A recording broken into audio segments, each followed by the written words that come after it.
Iniciaremos agora o painel de projetos sobre infraestrutura de mercado e, para moderá-lo, convidamos Reinaldo Lívio Wilewiski, do Banco Central.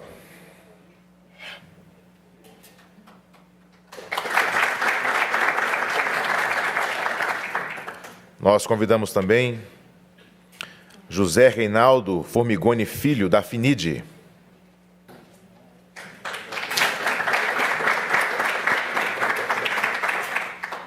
Convidamos ainda Marusa Freire, da Finweb.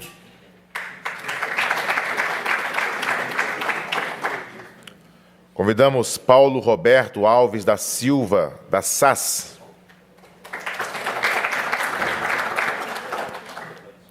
E convidamos também Rafael Mellen, da Transferrub.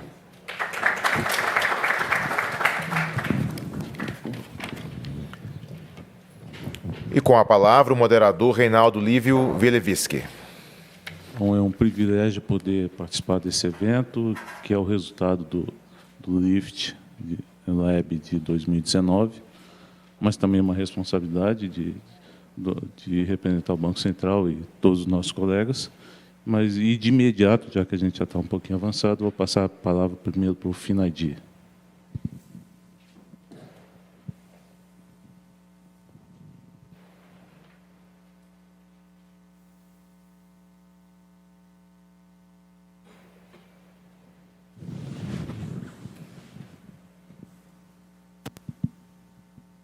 Alô, alô.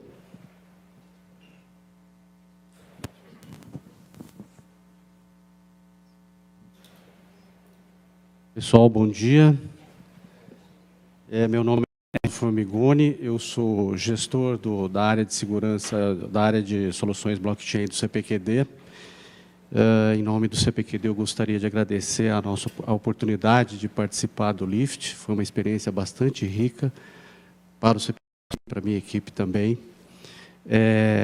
O que a gente vai apresentar aqui hoje é uma solução extremamente inovadora, segura e de fácil utilização, com uma excelente usabilidade, que é o FINAID. É uma identidade digital descentralizada para o setor financeiro. Bom, e por que a gente escolheu uma abordagem de identidade digital descentralizada? Se a gente olhar a transformação digital, um dos grandes desafios dela é exatamente a identidade digital. E quando eu falo de identidade digital, eu estou falando de identidade digital de pessoas físicas, identidade digital de pessoas jurídicas e também identidade digital de coisas. Um dos grandes desafios hoje para a segurança do IoT é exatamente a identidade digital de coisas. Bom, esse problema é um problema bastante antigo. A maioria das soluções elas são de identidade digital, elas são centralizadas, extremamente vulneráveis a diferentes tipos de fraude e de baixa usabilidade, né?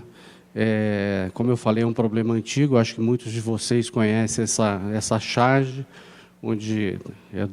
essa charge é do Peter Steiner, onde esses dois cachorrinhos aqui estão conversando e dizendo que no mundo da internet ninguém vai descobrir que eles são os cachorros, né? Para vocês terem uma ideia, essa charge é de 1994, né?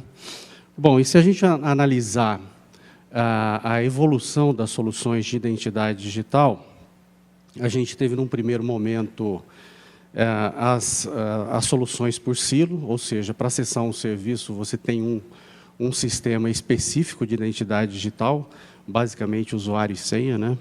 Isso evolui hoje para o que é mais utilizado, que é o federado, ou seja, o usuário ele escolhe um provedor de identidade digital, por exemplo, Google, Facebook, e aí ele acessa uma série de serviços.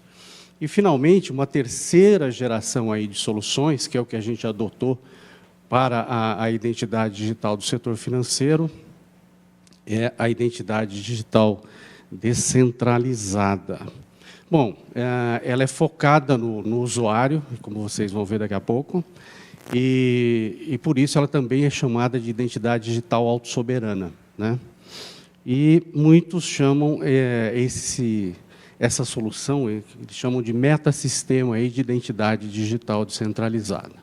E esse sistema ele é composto por o que a gente chama de triângulo da confiança. E quem são os atores aí desse triângulo, né?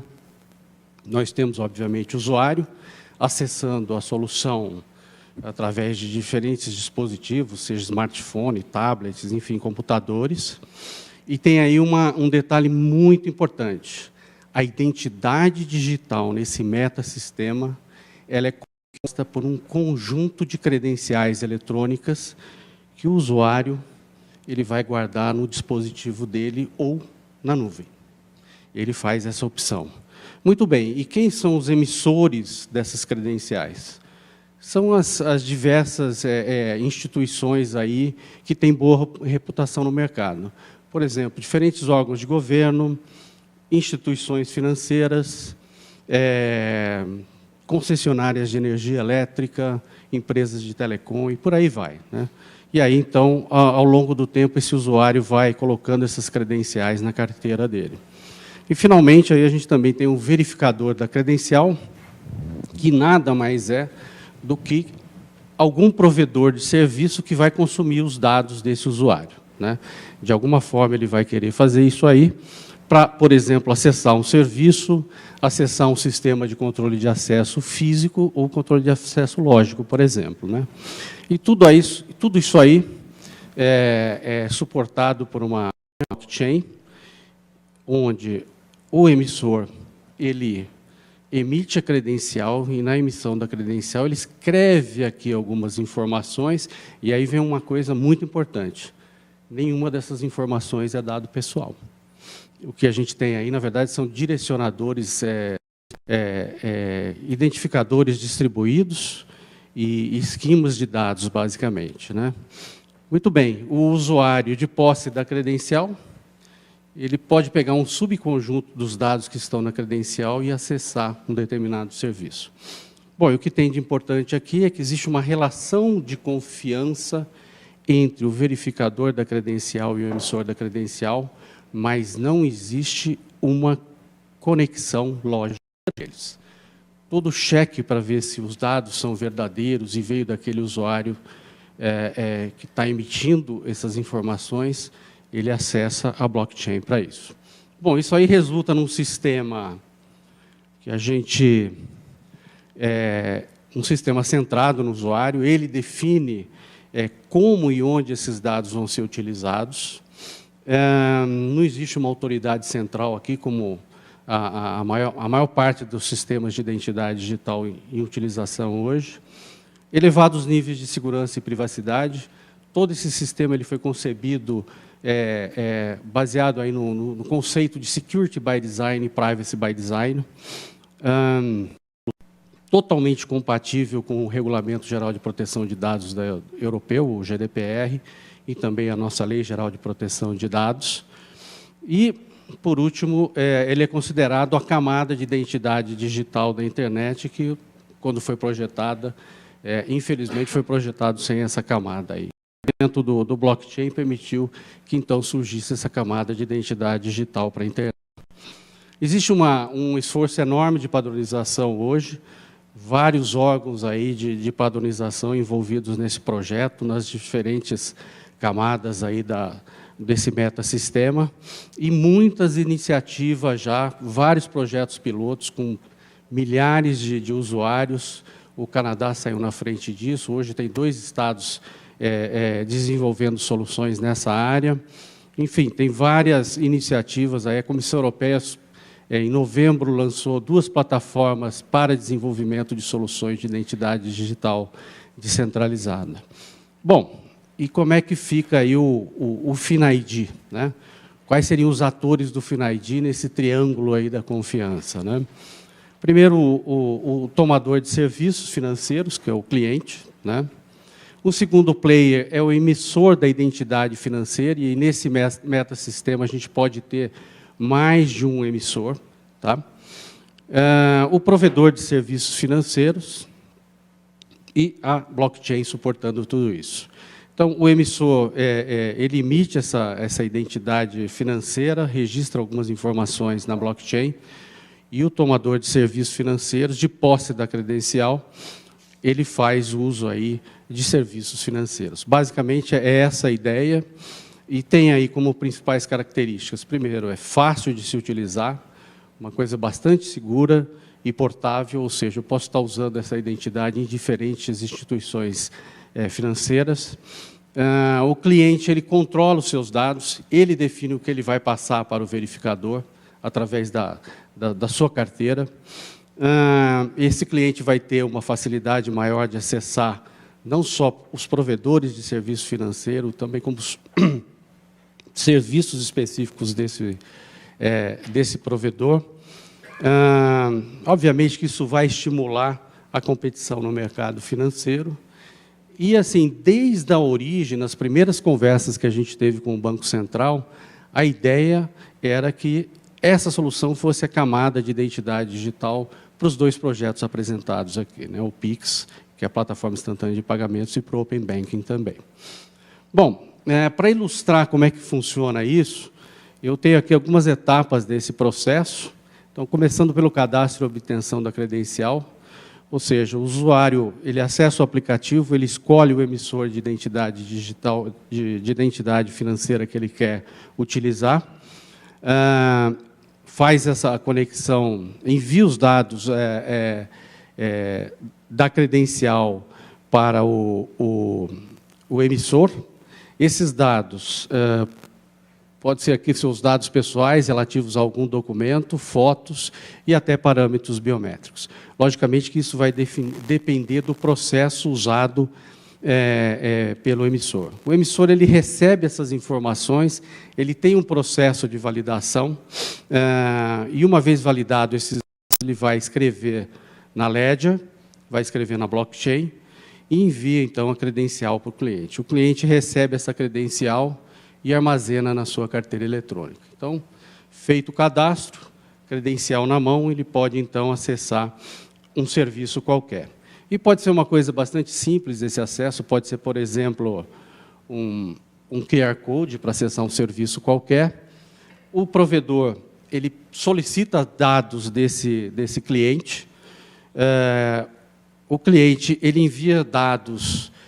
A partir da credencial, ele vai enviar uma prova aqui desses dados. O provedor, ele valida esses dados enviados, fazendo acesso à blockchain. E, finalmente, então, ele é liberado para acessar esses dados. Então, é uma coisa bastante simples de usar e com uma segurança, uma usabilidade muito grande. Muito bem, aqui tem alguns exemplos de tela que a gente desenvolveu ao longo do nosso projeto lá dentro do Lift, né? A tela de abertura, a tela de confirmação aqui da credencial recebida, os dados da credencial, a tela para acessar um determinado serviço,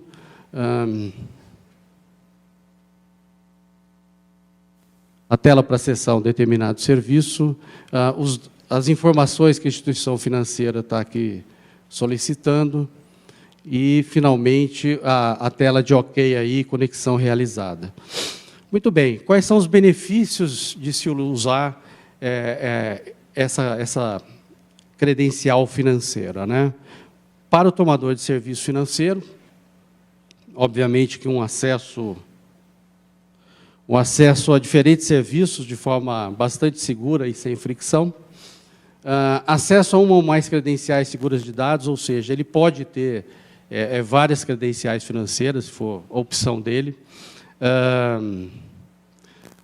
Acesso rápido a provedores de serviço financeiro. Define que dados que ele... Tem a possibilidade de definir quais dados ele efetivamente vai passar para o provedor de serviços financeiros. E, finalmente, ele também tem a possibilidade de, dependendo do modelo de negócio, de ganhar alguma coisa a partir do fornecimento dos seus dados pessoais, não só acesso ao serviço, né? Para o provedor de serviços financeiros, quais as vantagens? Uma forma mais rápida, segura e sem fricção de se fazer um cadastro de novos clientes. Ampliar o conceito dele de Know Your Customers. Como eu falei para vocês, esse usuário tem diferentes credenciais que ele, por decisão própria, ele pode estar passando isso aí para o provedor de serviço financeiro. Minimização de custos operacionais e oferta de serviços a consumidores que não eram clientes, ou seja, ele tem a possibilidade de aumentar a sua base. Para os emissores aí de credenciais, isso é um novo modelo de negócio, onde ele pode ter receita a partir de emissões de credenciais, de emissões, de verificações dessas credenciais, desses dados. Ele pode ser um fornecedor aí de um backup, de um armazenamento seguro de credenciais, e ele pode ser um fornecedor de Know Your Customer, óbvio que com consentimento do usuário, e passar isso para as instituições financeiras, né? Bom, pessoal, em rápidas palavras, era isso aí que eu tinha para passar para vocês. Gostaria muito de agradecer aí ao Banco Central e a equipe do Banco Central que participou do nosso grupo. Nosso grupo tinha mais de 30 pessoas. Gostaria também de agradecer aos nossos parceiros tecnológicos, a Corda, a R3 Corda, e também a equipe do framework, do projeto Hyperledger Indy, que foi o framework que a gente utilizou aí no projeto. E é isso aí. Muito obrigado aí pelo tempo de vocês. Fica aqui meus contatos e fico à disposição aí ao longo do evento para estar conversando aí com mais detalhes, com um pouco mais de calma aí para quem estiver interessado na nossa solução FinID. Muito obrigado. Obrigado, Reinaldo. Vamos passar agora a palavra para o representante da FinWeb.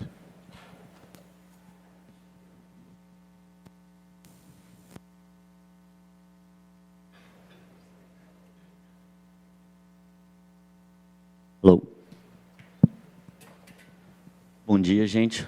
Não sou a Marusa Freire, sou o Fábio Castro, sócio executivo da FinWeb. Vim explicar para vocês um pouco sobre o nosso projeto, a nossa participação no LIFT, como é que a gente fez, o que a gente fez dentro desse período de laboratório. Bom, FinWeb é um sistema colaborativo que a gente fez para facilitar a vida do relacionamento empreendedor, né? O relacionamento empresarial entre o fornecedor e todas as pessoas participantes da cadeia de produção, né? Então, vamos lá, deixa eu ver. Foi. Bom, e no que a gente acredita? A gente acredita que todas as pessoas são potenciais empreendedores. Não é à toa que a gente vê que o mercado colaborativo vem crescendo muito, é um dos mercados que mais cresce nos últimos anos. Assim, a gente acredita que o compartilhamento da receita, né, por todas as pessoas que participam da cadeia de produção é a forma mais sustentável de você iniciar um novo empreendimento, uma nova, vamos dizer assim, uma nova forma de comercializar.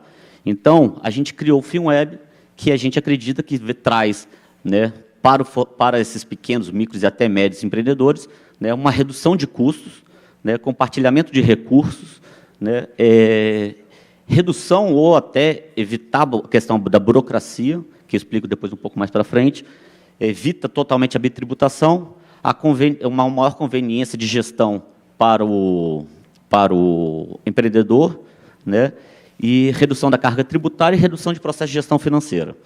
Bom, como é que isso acontece? Como que funciona na prática, né, de uma forma reduzida? O que a gente trouxe para o LIFT? Né? Basicamente, o consumidor, no final, ele vai, nada mais, nada menos, ele vai comprar na loja normal, sem alterar nenhuma a expectativa, a percepção dele de compra. Ele vai comprar no mercado, numa loja colaborativa, numa feira, alguma coisa, e essa feira, utilizando o sistema FinWeb, ela já vai splitar, vai dividir o pagamento em todos os participantes da feira, da cadeia de produção.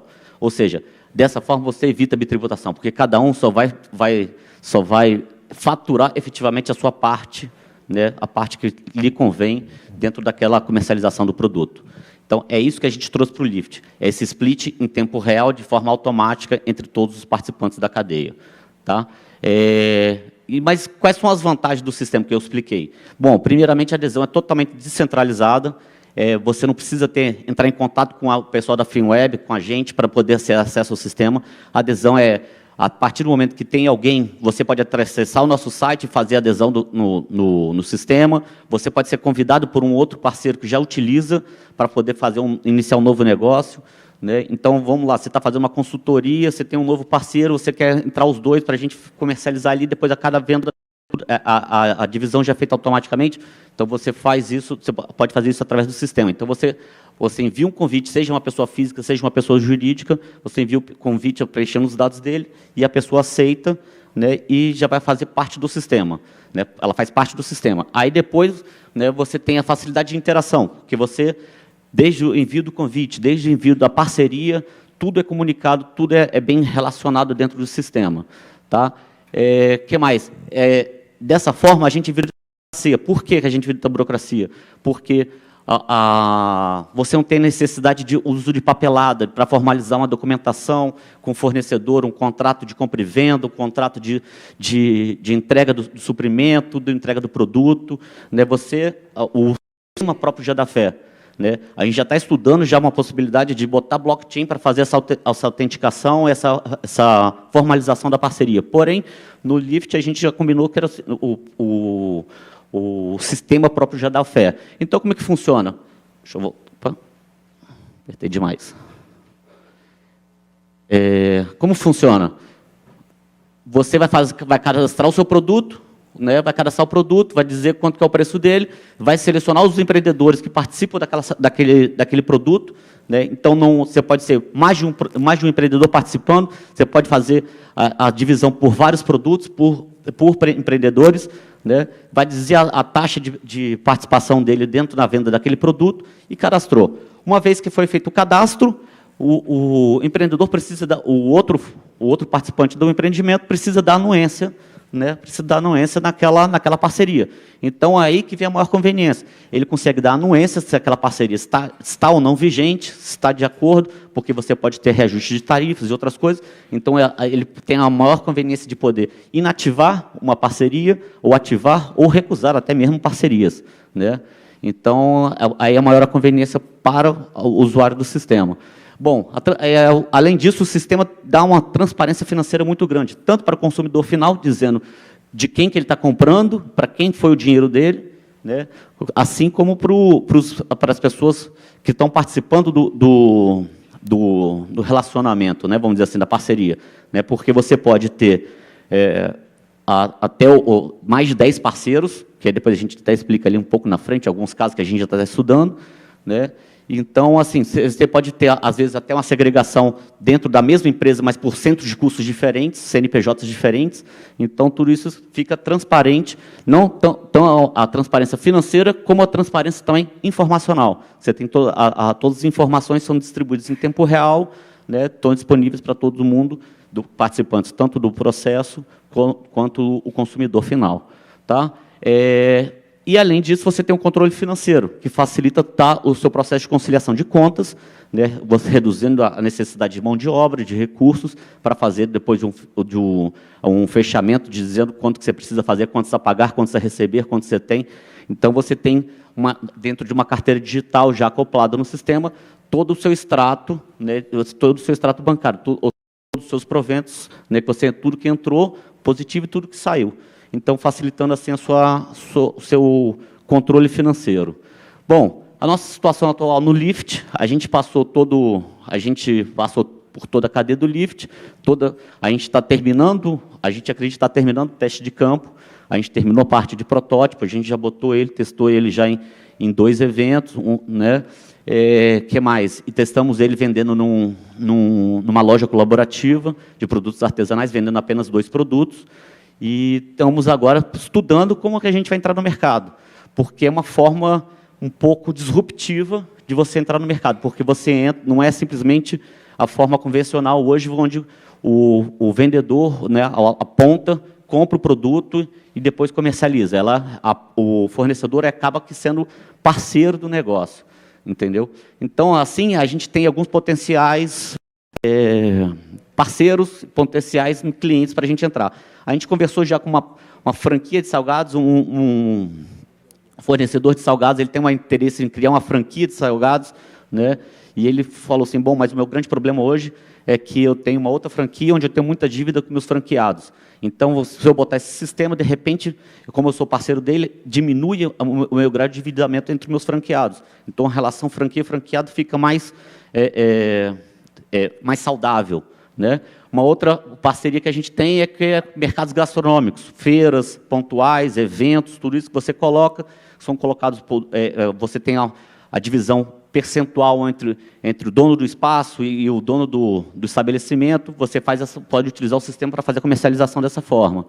E a gente tem uma parceria muito bacana, que está iniciando com a loja colaborativa Rural e Natural, que é do interior do Tocantins. Produtores rurais, eles estão criando uma loja, né, no interior do Tocantins, e com os produtores rurais, onde eles deixam todos os produtos lá nessa loja, e uma parte fica para a loja, para a rentabilização da loja, e outra parte fica para os produtores, né? Então, eles gostaram muito da ideia, porque muitos dos produtos não são 100% dos produtores, como é o caso da farinha de mandioca, que tem uma parte que é da plantação, do dono da plantação, um outro que é do dono do maquinário, o outro do transporte de logística, né, e a outra pessoa que faz a comercialização efetiva. Então, assim, você conseguindo fazer um split em tempo real, a partir do momento do pagamento, da venda do produto, para todos os envolvidos na cadeia de produção, você facilita a vida de todo mundo e o controle de todos, né?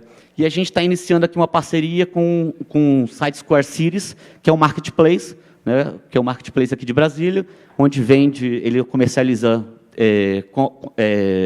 eventos, turismos e até compras de produtos e obras de artes, né, dentro do site dele, e a gente está estudando como fazer para poder botar o FilmWeb e poder compartilhar isso todos com eles.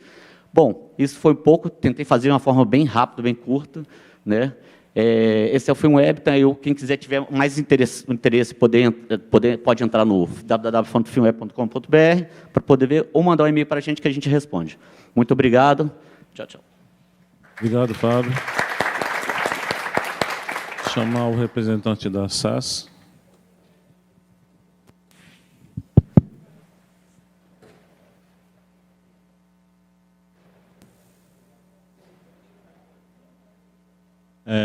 Bom dia, eu queria agradecer a oportunidade. Meu nome é Paulo Roberto, eu represento o projeto SAS. Nós somos aqui de Brasília, né? A primeira explicação é o porquê do nome. SAS é um... Opa!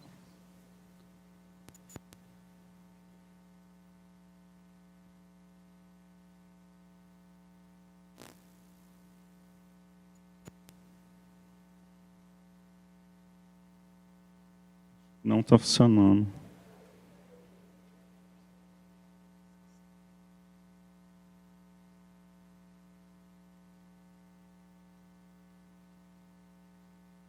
Então, voltando. Meu nome é Paulo Roberto, eu estou representando o projeto SAS, nós somos aqui de Brasília.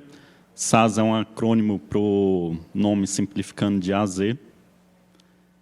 Nós queremos ser um app para 62 milhões de brasileiros, e eu costumo brincar o seguinte, falando um pouco da ideia.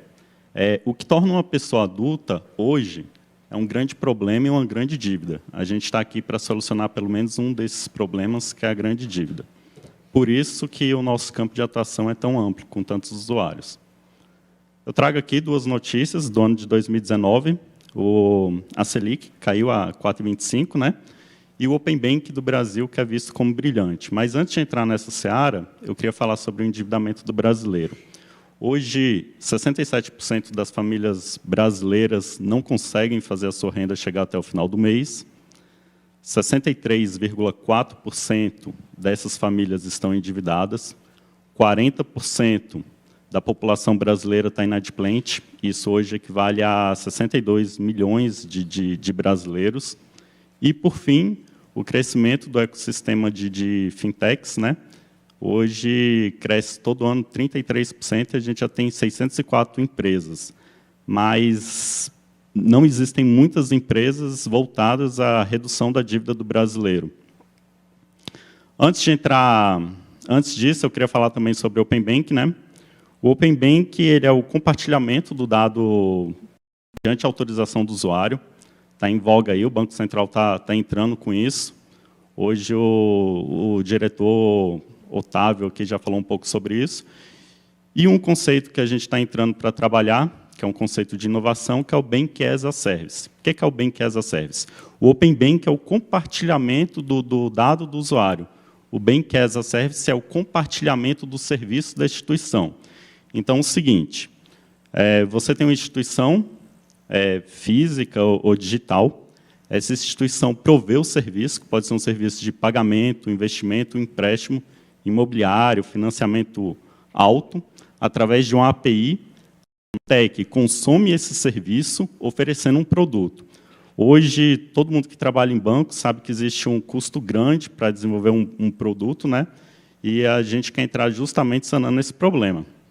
Então, o banco está oferecendo o produto e a Fintech o banco está oferecendo o serviço e a Fintech está criando um produto em cima do serviço que o banco ofereceu. Eu queria mostrar o vídeo, né, do sistema.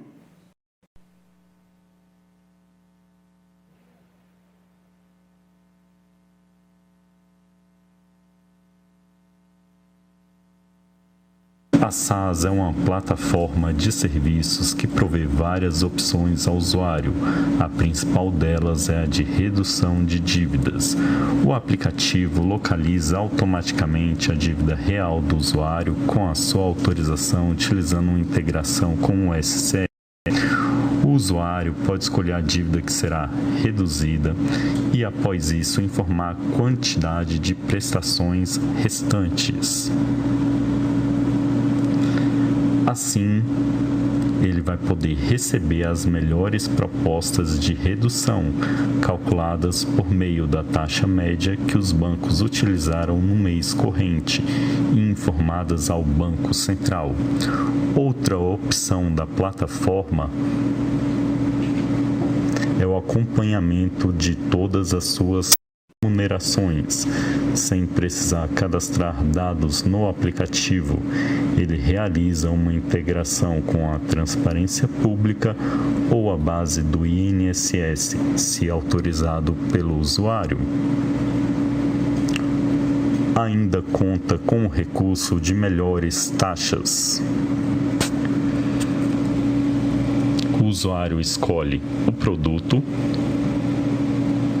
e ele pode verificar as melhores operações bancárias, considerando as taxas que os bancos vêm praticando.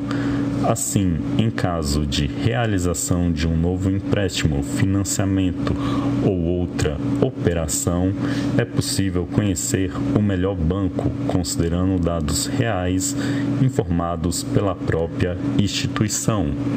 O aplicativo também conta com um recurso de Open Banking.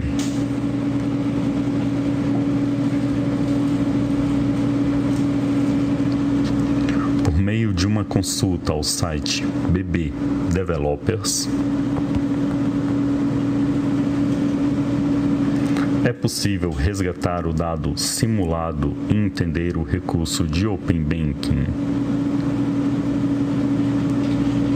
É possível observar que o usuário realizou uma compra, a data da compra, o vencimento da fatura, qual a descrição do que foi comprado, quantidade de parcelas, pontos acumulados e valor de cada parcela.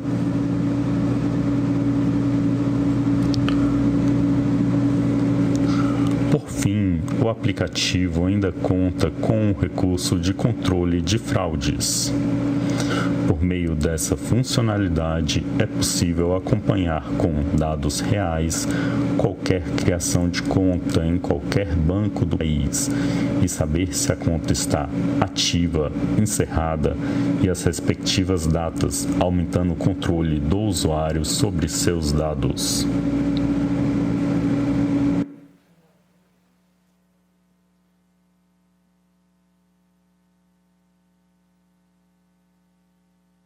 Então, esse é o aplicativo da SaaS. A gente usou até um princípio que foi falado aqui mais cedo, que é utilizar o dado que hoje existe na internet ou existe nos bancos ou até no próprio Banco Central em favor do cidadão brasileiro. Em suma, o mercado está muito competitivo. Cada vez mais as fintechs, os bancos estão oferecendo mais crédito, mas o que a gente tem percebido aí é que o brasileiro, na verdade, já tem uma quantidade de dívidas grandes, e a nossa opção com esse aplicativo não é oferecer crédito, nós não somos bancos.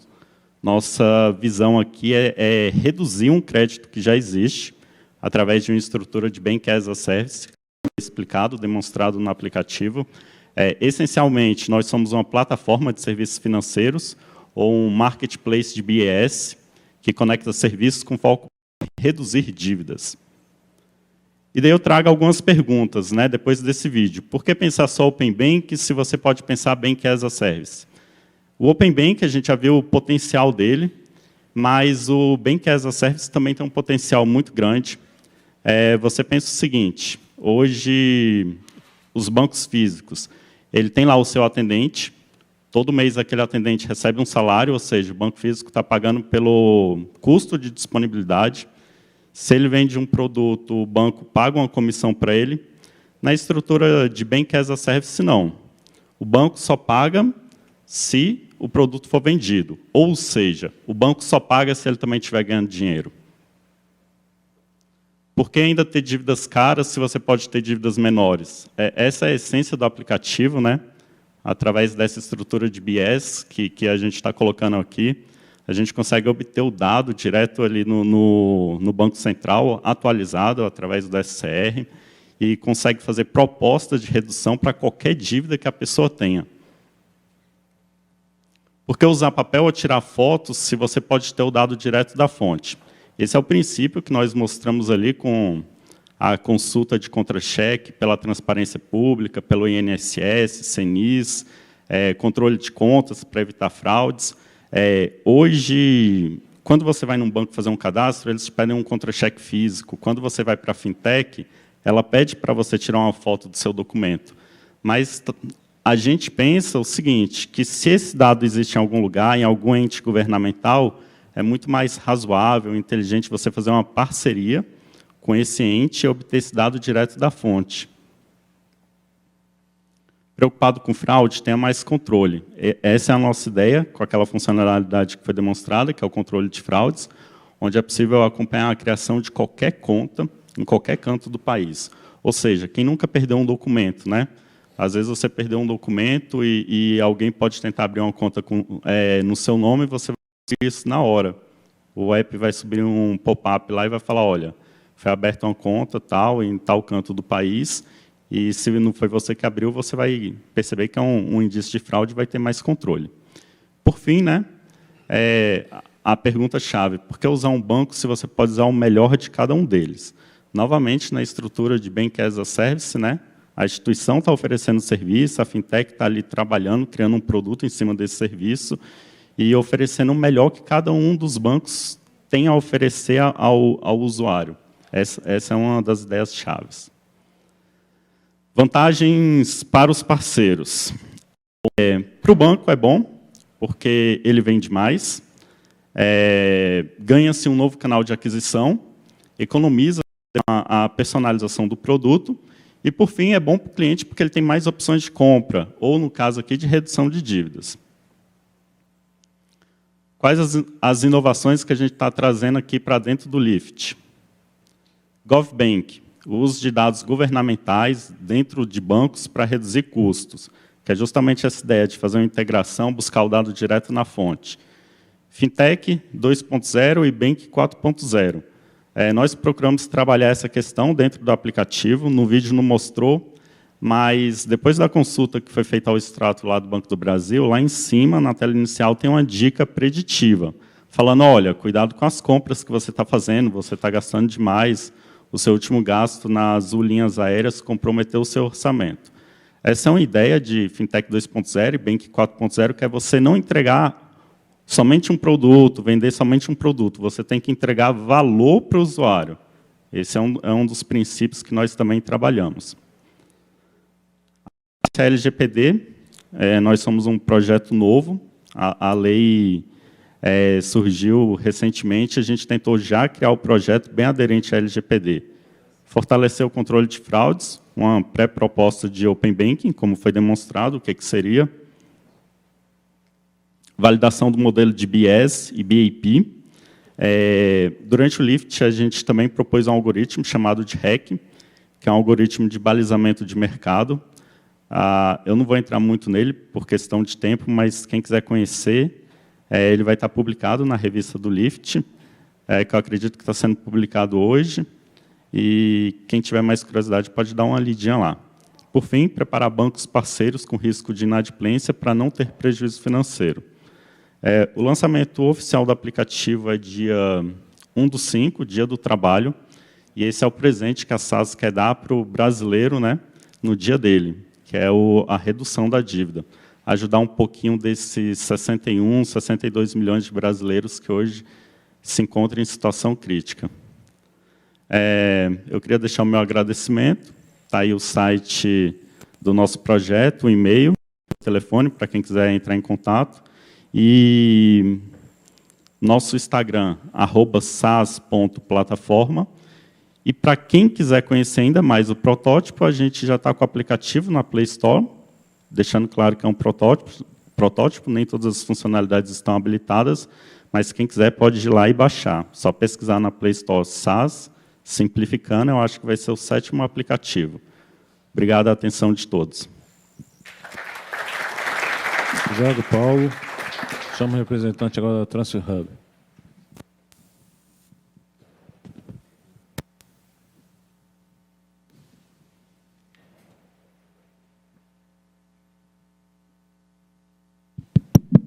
Bom dia a todos. Vou falar para vocês de um mercado que eu, há 20 anos, já atuo, que é o mercado de câmbio.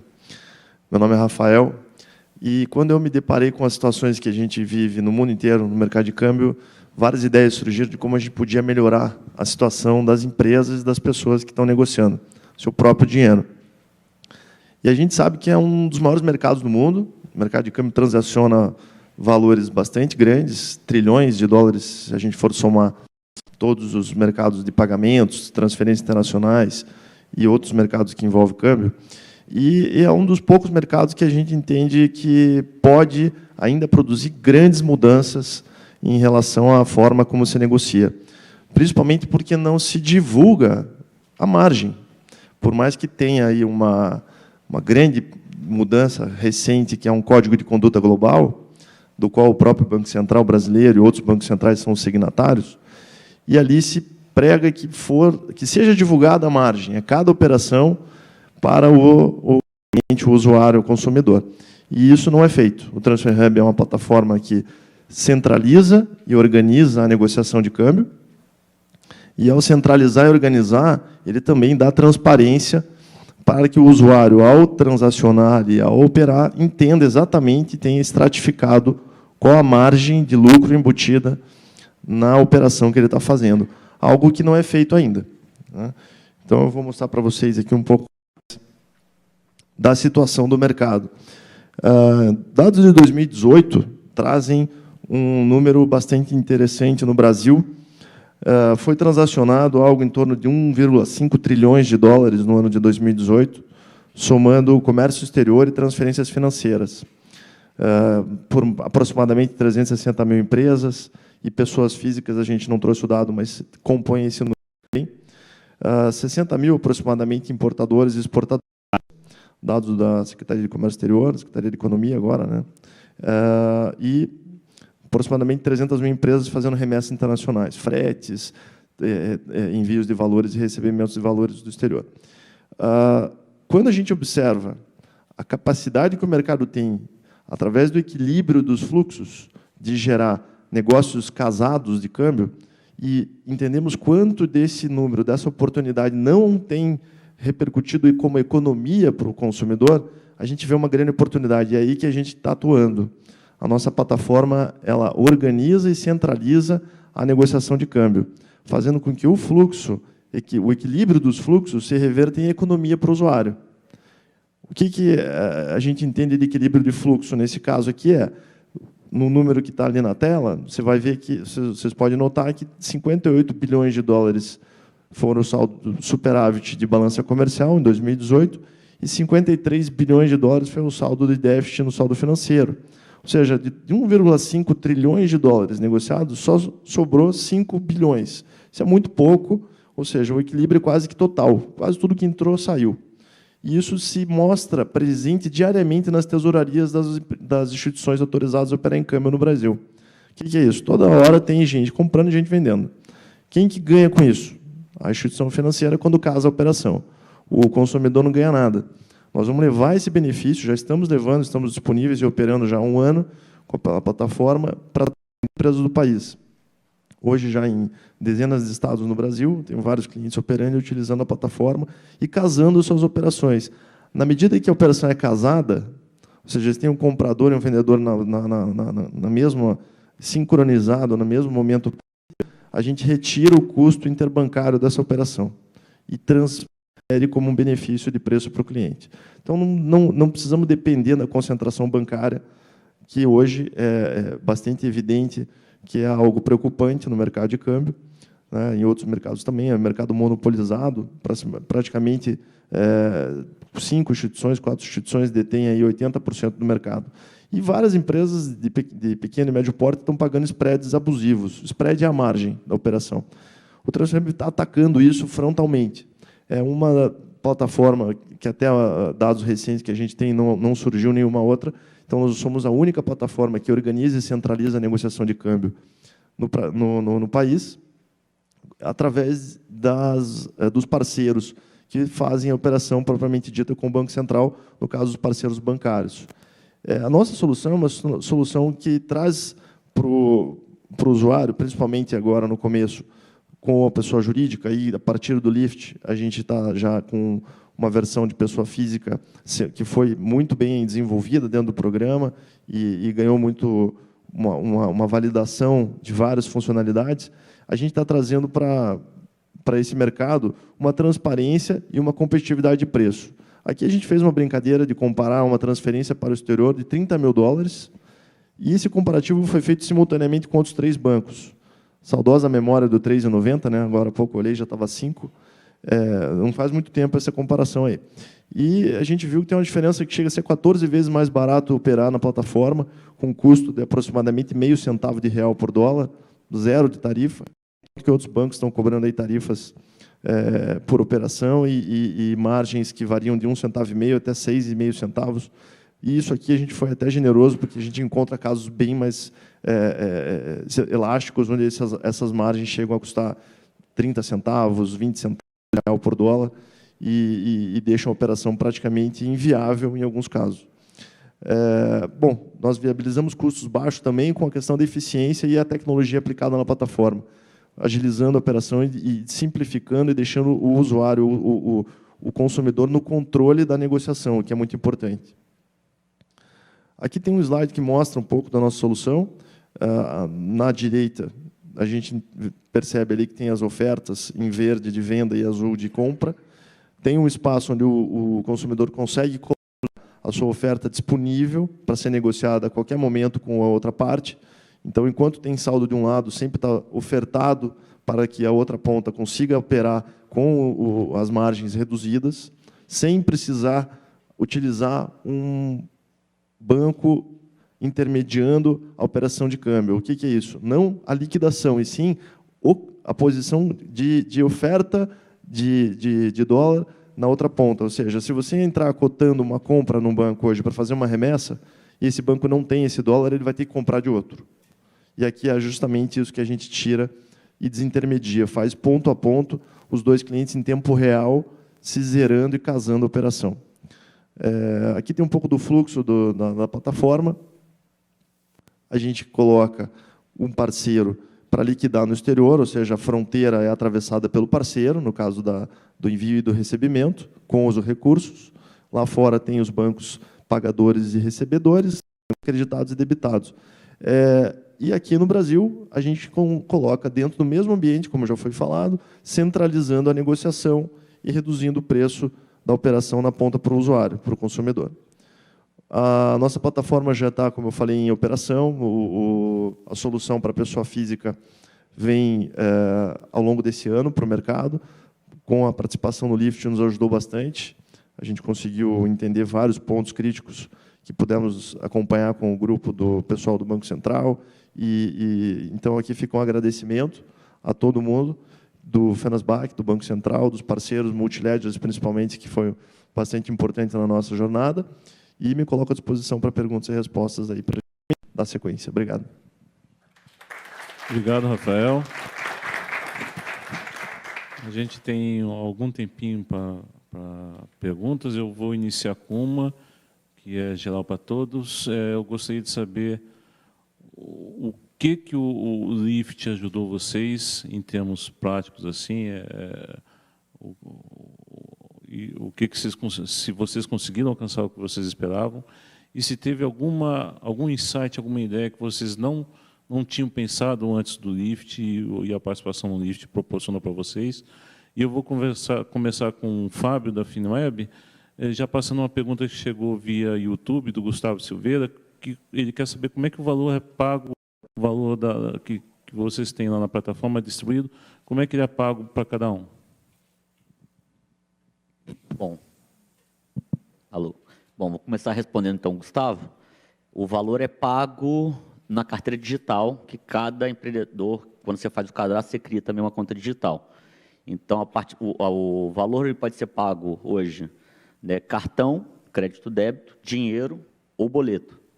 Né? Então, quando ele faz o pagamento, né, por uma dessas formas, o valor já é splitado entre todos os participantes daquele arranjo, né, e vai para uma conta digital do empreendedor. E depois ele pode transferir essa conta digital para a conta bancária dele sem custo nenhum. Tá? Bom, com participar do Lift foi uma experiência muito bacana, porque, principalmente em termos regulatórios, é uma área que a gente está inovadora, que é uma quebra de paradigma nessa relação entre fornecedor e vendedor. Né? Então, tem algumas coisas que a gente teve que tirar algumas dúvidas e foram importantes nas nossas reuniões, nas nossas vídeos, né?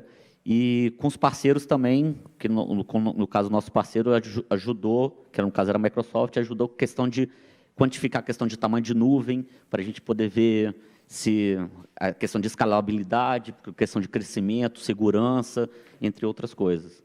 Entendeu? Então, basicamente, ajudou muito. E com relação ao Insight, uma das nossas sócias, a Maruza Freire, ela já trabalhava aqui no Banco Central, então a gente já teve bastante sites trazidos por ela, que a gente debatia muito nas reuniões de acompanhamento. Bom, a participação no Lift foi essencial para a gente materializar uma ideia que a gente tinha, que era de aplicar a identidade digital sendo descentralizada no setor financeiro, né? Então, a gente veio até o Banco Central, colocamos a ideia para eles, e assim, fomos acolhidos praticamente pelo grupo aqui do Banco Central, e estimulados então, em função dos dois projetos, a propor essa solução aí de identidade digital descentralizada. Como eu falei, foi um grupo aí que tinha bastante gente, a gente recebeu muita contribuição, não só das pessoas do Banco Central, que faziam parte do grupo, né, como também dos nossos parceiros. E foi uma experiência extremamente rica. Foram 3 meses aí de muita troca de informação. O sistema financeiro, principalmente a parte regulatória, desses dois projetos novos aí, era uma novidade para a gente, né? Então, foi uma experiência muito importante para deixar aí esse resultado desse trabalho assim, nesse nível que a gente alcançou. Foi muito bom. A participação no Lift foi essencial para a gente entrou com uma ideia, e dentro do Lift a gente pivotou essa ideia. Inicialmente a gente só era um aplicativo de redução de dívidas, depois a gente passou a ser uma plataforma de serviços que também reduz dívidas, né? Isso foi graças a algumas orientações, alguns insights que nós recebemos durante a mentoria. Então, assim, participar do Lift, sem dúvida, foi algo diferencial para a gente ter conseguido sair com um produto. Se não fosse o Lift, provavelmente a gente não teria nada hoje.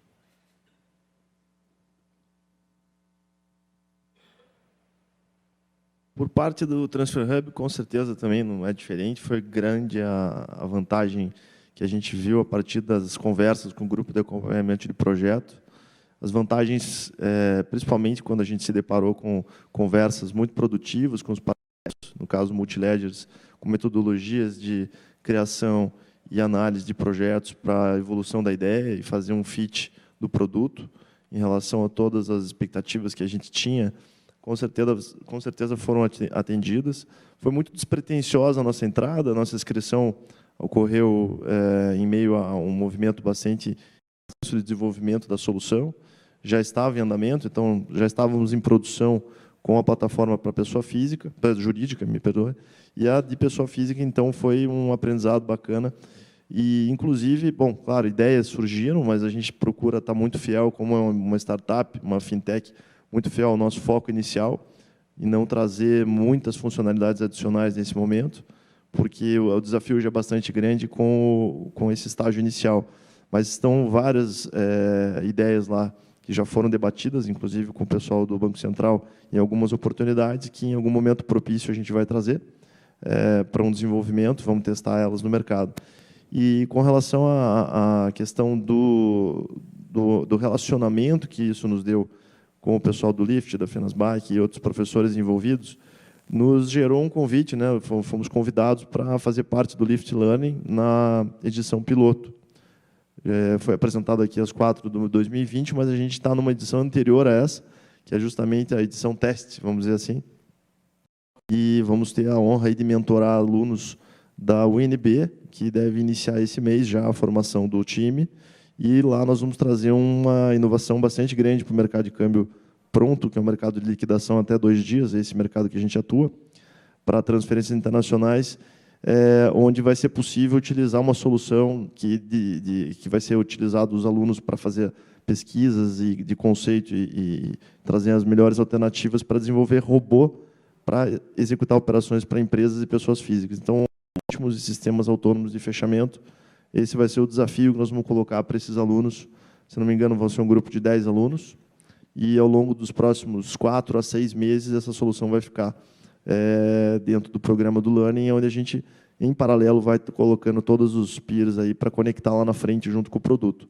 Então, a gente acredita que vai ser bastante interessante e uma inovação que a gente vê que está num caminho já, trazer uma maior estabilidade de taxa, trazer redução de preço, de custo, principalmente, e transparência para uma classe aí de consumidores que hoje, principalmente pequenas e médias empresas, são muito carentes de tempo e preparo para entrar nesse mercado. E quando entram, normalmente fazem mau uso das soluções ou acabam tendo prejuízos por conta de não poder acompanhar o mercado ou não ter muito tempo ou conhecimento para fazer essas operações. Ok. Obrigado. Gostaria de agradecer a todos vocês, né, e continuamos com o evento.